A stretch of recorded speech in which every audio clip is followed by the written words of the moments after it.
Welcome to this explainer. Did you know the average enterprise loses literally millions a year to processes that look completely fine on paper but are just an absolute mess in reality?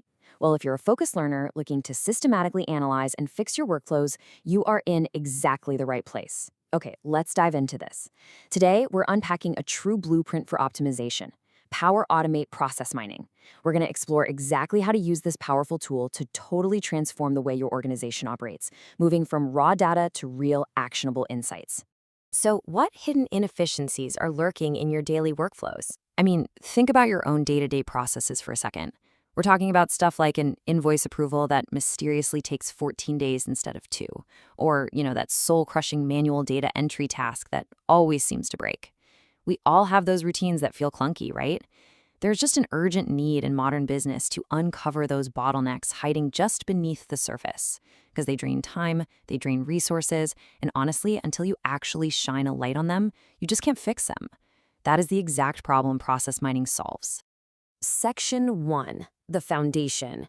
Before we can start discovering optimizations, we have to lay down the essential groundwork. Let's look at the strict technical prerequisites. Okay, so there are 3 absolute requirements to get started. First, you need access to the Power Automate Maker portal within your Microsoft Power Platform environment. Second, Microsoft Dataverse must be provisioned right there in your environment to securely hold your event log data. And third, you gotta have the appropriate capacity and licensing for the specific process you're attempting to analyze. So, the crucial point is that without the Maker portal, Dataverse, and the correct licensing, the engine literally just won't start. These are your absolute, non-negotiable tickets to entry. Section 2, First Steps in the Cloud. Moving from those strict prerequisites, let's transition chronologically to the starting line of the actual workflow. Right, so when you're optimizing a brand new process, it kicks off with a really straightforward sequence. Step 1, you identify the name of the process you're tackling. Step 2, you choose the specific type of process analysis you want to perform. And step 3, you determine exactly how you're going to connect to your event log data. And by the way, event log data is essentially just the digital footprints your team leaves behind in your IT systems. Things like timestamps, case IDs, and recorded activities. These 3 exact steps are how you initially define your project. You're basically telling the system what you're looking at and exactly where the raw data is coming from. Now, all of those initial steps happen in a Power Automate web portal. But I really want you to think of the web portal like the tip of an iceberg. It's just the visible surface where you connect to your data, where you perform your initial transformations, and where you conduct your preliminary analysis.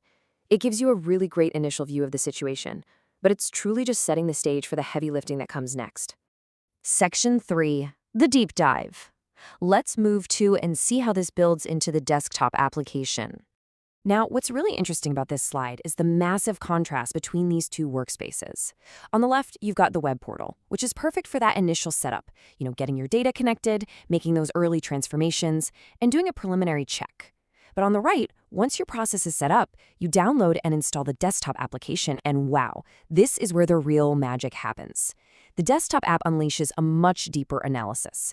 We're talking full analytical capabilities and highly advanced filters, like isolating specific workflow variants or filtering by specific team resources. Those filters in the desktop app allow you to fully dissect a process and find exactly what the web version missed. It literally takes you from simply seeing a process to completely reverse engineering it. Section 4, the big picture, connecting to DMAIC. Let's zoom out to the macro level for a second and frame this entire software journey within a proven, industry-standard methodology. And this brilliantly illustrates how the tool perfectly supports the classic DMAIC methodology. That stands for Define, Measure, Analyze, Improve, and Control. The capabilities of Power Automate Process Mining aren't just some random collection of features. They are specifically designed to fit into and seamlessly support this exact life cycle. The web portal helps you define your process and measure the initial data. Then, transitioning to the desktop application's deep filters empowers you to analyze the bottlenecks, implement ways to improve the flow, and eventually set up systems to control the newly optimized process. Every single click in both the web and desktop applications serves a specific stage in this life cycle. Which really brings us back to you. If you applied these desktop filters to your own DMIC lifecycle today, what optimizations could you discover? I challenge you to look closely at your own workflows. The tools are ready and waiting, from the highly accessible web portal to the incredibly powerful deep dive desktop app. The inefficiencies are out there, hiding beneath the surface, just waiting to be eliminated. It's time to lay the technical foundation, connect your data, and explore those filters to find out exactly what you can streamline next. Thanks for joining me for this explainer. Now get out there and start optimizing.